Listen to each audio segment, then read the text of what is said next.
ಕಾರ್ಕಳ ಶಾಸಕ ಸುನಿಲ್ ಕುಮಾರ್ ಆಪ್ತರ ಖಾತೆಗೆ ಕಮಿಷನ್ ಸಂದಾಯವಾಗ್ತಾ ಇದೆ. ಇದು ಸುಳ್ಳು ಎಂದು ಪ್ರಮಾಣ ಮಾಡುವ ಧೈರ್ಯ ಶಾಸಕರಿಗೆ ಇದೆಯೇ ಎಂದು ಪ್ರಚಾರ ಸಮಿತಿಯ ಅಧ್ಯಕ್ಷ ಶುಭಧರ್ ರಾವ್ ಸವಾಲು ಹಾಕಿದ್ದಾರೆ. ಕರ್ನಾಟಕ ವಿದ್ಯುತ್ ಪ್ರಸರಣ ನಿಗಮ ನಿಯಮಿತದಲ್ಲಿ ಕರ್ತವ್ಯ ನಿರ್ವಹಿಸುವ ಅಧಿಕಾರಿಗಳಿಗೆ ವಾಹನವನ್ನ ನಿಗಮದ ವತಿಯಿಂದ ನೀಡುತ್ತಾ ಇತ್ತು. ಬಡ ವಾಹನದ ಮಾಲಕರು ಅಗ್ರಿಮೆಂಟ್ ಮೂಲಕ ಮಾಸಿಕ 32 ರಿಂದ 35 ಸಾವಿರ ರೂಪಾಯಿಗಳನ್ನು ಬಾಡಿಗೆ ರೂಪದಲ್ಲಿ ಪಡೆಯುತ್ತಾ ಇದ್ರು.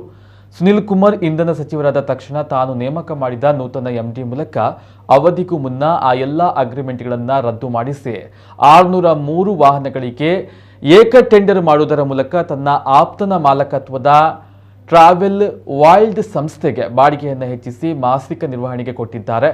ಬಳಿಕ ನಿಗದಿಪಡಿಸಿದ 45,000 ಹಣ, ಸುಮಾರು 80 ಲಕ್ಷ ರೂಪಾಯಿ ತಿಂಗಳ ಕಮಿಷನ್ ಹಣವನ್ನ 1 ತಿಂಗಳಿಗೆ ಹಾಗೂ ಇದರಿಂದ ಬಂದಂತಹ ಕಮಿಷನ್ ಶಾಸಕರ ಆಪ್ತರ ಖಾತೆಗೆ ಹಣ ಸಂದಾಯವಾಗ್ತಾ ಇದೆ ಎಂದು ಆರೋಪಿಸಿದರು.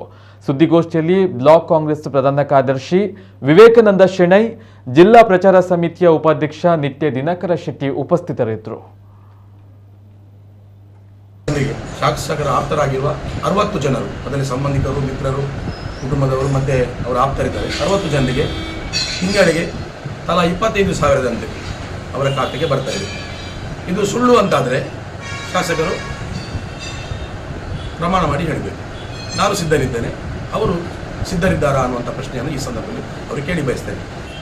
ಕರ್ನಾಟಕ ವಿದ್ಯುತ್ ಪ್ರಸರಣ ನಿಗಮ ನಿಯಮಿತ ಇದೆ. ಇಲ್ಲಿ ಕರ್ತವ್ಯ ನಿರ್ವಹಿಸುವ ಅಧಿಕಾರಿಗಳಿಗೆ ಕಾರುಗಳನ್ನು ಕೊಡ್ತಾರೆ, AC ಮತ್ತು ನಾನ್ AC. ಅದರ ಬಾಡಿಗೆ 32,000ದಿಂದ 35,000 ರೂಪಾಯಿ. ಶಾಸಕರು ಇಂಧನ ಇಲಾಖೆಯ ಸಚಿವರಾದ ಕೂಡಲೇ ಆ ಅಗ್ರಿಮೆಂಟನ್ನು ಕೂಡಲೇ ರದ್ದು ಮಾಡ್ತಾರೆ. ಅವರು ನೇಮಕ ಮಾಡಿದ ಹೊಸ MDಯ ಮೂಲಕ ಆ ಅಗ್ರಿಮೆಂಟ್ಗಳನ್ನು ರದ್ದು ಮಾಡಿ ಅವಧಿಗೆ ಪೂರ್ಣ ಹೊಸ ಟೆಂಡರ್ ಕರೀತಾರೆ. ಅವರು ಹೊಸದಾಗಿ ವಾಹನಕ್ಕೆ ನಿಗದಿಪಡಿಸಿದ ಹಣ 45,000 ರೂಪಾಯಿ.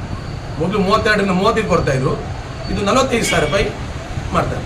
ಅದು ಟ್ರಾವೆಲ್ ವರ್ಲ್ಡ್ ಅನ್ನುವಂಥ ಒಬ್ಬರು ಅವರ ಆಪ್ತರವರು ಬೆಂಗಳೂರು, ಅವರಿಗೆ ಟೆಂಡರ್ ಹೊತ್ತು ಆ 603 ವಾಹನಗಳಲ್ಲಿ ಹೆಚ್ಚುವರಿಯಾಗಿ 13,000 ಅಂತ ಹೇಳಿದರೆ ಸುಮಾರು 80 ಲಕ್ಷ ರೂಪಾಯಿ ಆಗ್ತದೆ. ಇದು ತಿಂಗಳ ಕಮಿಷನ್. ಇದರಿಂದ ಬಂದ ಕಮಿಷನ್ ಎಲ್ಲಿಗೆ ಹೋಗ್ತದೆ ಅಂತ ಹೇಳಿದರೆ ಅವರ ಆಪ್ತರ ಸುಮಾರು 60 ಜನರ ಖಾತೆಗೆ ತಲಾ 25 ಸಾವಿರದಂತೆ ತಿಂಗಳಿಗೆ ಬೀಳ್ತದೆ. ಇದು ಹೇಗೆ ಹೊರಗೆ ಬಂತ ಹೇಳಿದರೆ ಒಂದೇ ಮನೆಯ 3 ಅಕೌಂಟ್ಗೆ ಈ ಹಣ ಬರ್ತದೆ. ಅದರಿಂದ ಗೊಂದಲ ಆಗುತ್ತಾಗಿ ಅವರವರ ಒಳಗೆ ಚರ್ಚೆಯಾಗಿ ಇದು ಹೊರಗೆ ಬಂತು. ಸಾಣೂರು ಪಂಚಾಯತ್ನ ಮಾಜಿ ಅಧ್ಯಕ್ಷರ ಅಕೌಂಟು ಮತ್ತು ಅವರ ಮನೆಯವರ 3 ಜನರ ಅಕೌಂಟ್ಗೆ ಬರ್ತದೆ. ಕಾಳಿಕಾಂಬ ಪರಿಸರದ ಸುಮಾರು 6 ಜನರ ಅಕೌಂಟ್ಗೆ ತಲಾ 25,000ದಂತೆ ಖಾತೆಗೆ ಬರ್ತಾ ಇದೆ. ಇದು ಯಾವ ಹಣ?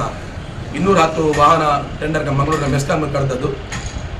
ಇವರು ಸ್ಟೇ ಹೋಗ್ತಾರೆ. ಇವರ ಸ್ಟೇ ಮಂಗಳೂರಿನ ಮೆಸ್ಕಾಂನವರು ಇವರು ಸ್ಟೇ ಹೋದ ಆಧಾರದ ಮೇಲೆ ಅದಕ್ಕೆ ಆ ಟೆಂಡರ್ ಪ್ರಕ್ರಿಯೆ ಅಲ್ಲೇ ನಿಲ್ತದೆ. ಯಥಾಸ್ಥಿತಿ ಕಾಪಾಡಿಕೊಂಡು ಹೋಗ್ತಾರೆ. ಅಂದರೆ ಮೆಸ್ಕಾಂ, ಚೆಸ್ಕಾಂ, ಹೆಸ್ಕಾಂ, ಬೆಸ್ಕಾಂ ಈ ಎಲ್ಲ 5 ವಿಭಾಗಗಳಲ್ಲಿ ಏನು ಟೆಂಡರ್ ಪ್ರಕ್ರಿಯೆ ಕರಿಬೇಕು ಅಂತ ಇದ್ರೂ 1,000 ವಾಹನ ಅದೆಲ್ಲವೂ ಅಲ್ಲಿ ಸ್ಟೇ ಆಗ್ತದೆ. ಯಥಾಸ್ಥಿತಿ ಕಾಪಾಡಿಕೊಂಡು ಮೊದಲಿನಂತೆ 32,000 ರೂಪಾಯಿಯ ಪಾವತಿ ಈಗ ಆಗ್ತಾ ಇದೆ. ಕೇವಲ 60 ಜನರಿಗೆ ಮಾತ್ರ ಯಾಕೆ ಬರ್ತದೆ? ಹಾಗಾದ್ರೆ ಇವರ ಕಾರ್ಯಕರ್ತರಿಗೆ ಎಲ್ಲರೂ ಬರಬೇಕಲ್ಲ, ಹಣ ಹಂಚಬೇಕಾದ್ರೆ ಇವರಿಗೆಲ್ಲ ಕಾರ್ಯಕರ್ತರಿಗೆ ಹಣ ಹಂಚಬೇಕು. ಕೇವಲ 60 ಜನರಿಗೆ ಮಾತ್ರ ಯಾಕೆ ಸೀಮಿತ ಆಯಿತು? ಹಾಗೆ ಉಳಿದ ಕಾರ್ಯಕರ್ತರ ಪರಿಸ್ಥಿತಿ ಏನು? ಅವರೆಲ್ಲ ಯಾರು? ನಿಮ್ಮ ಶಾಸಕರ ಮೇಲೆ ಯಾಕೆ ಇಷ್ಟು ದೊಡ್ಡ ಭ್ರಷ್ಟಾಚಾರದ ಆರೋಪ ಬಂತು? ನೀವು ದುಡ್ಡು ಜಯಗಳಿಸಿದ ಶಾಸಕರ ಸಚಿವರಾಗಿದ್ದಾರೆ, ಅವರ ಮೇಲೆ ಇಷ್ಟು ದೊಡ್ಡ ಭ್ರಷ್ಟಾಚಾರದ ಆರೋಪ ಇದೆ. ನಿಮ್ಮ ಪಕ್ಷದ ನಾಯಕರುಗಳೇ ಅವರ ಅಸಮಾಧಾನ ವ್ಯಕ್ತಪಡಿಸ್ತಾ ಇದ್ದಾರೆ. ಅದರಿಂದ ನೀವು ಆತ್ಮವಿಮರ್ಶೆ ಮಾಡಬೇಕು ಅನ್ನುವಂಥ ಮನವಿಯನ್ನು ನಾನು ಅವರಲ್ಲಿ ಮಾಡ್ತೇನೆ.